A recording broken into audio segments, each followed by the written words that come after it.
नवरात्रि 9 दिन व्रत रह जाए, रामनवमी, जन्माष्टमी, सरस्वती पूजा,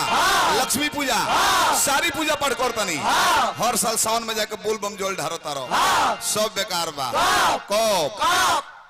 जब घरे बूढ़ माई बाप के समय पर एक लोटा पानी पिए के नहीं खदे, समय पर खाए के नहीं खदे, अब 500 किलोमीटर दूर जाके भोला जी पर ढारता रहो, तो भोला जी बेवकूफ नहीं खनू जामत रे की जेकर जामल हो करे के पानी पिए के नहीं खदे, हमारा पर ढारे जबकि हमारे जटवे में गंगा जी बाड़ी, तिरछोल भगत बुझाता कुछ मांगी, वही लोग के गाड़ी लौटानी में पलटी मारती है, उन्हीं राम नाम ठीक हो जाता है।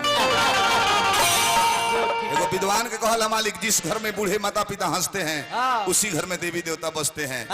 माई बाप के सुख से रखब, कमो कमैब बरकत मिल जाई। अब माई बाप रो तारे 2 लाख के महीना कमैब, बराबर सूद पर खो जात रही कहा हो। तो देखो ना मर्द तबीयत ठीक नहीं खे, देखे में ठीक है बड़ो,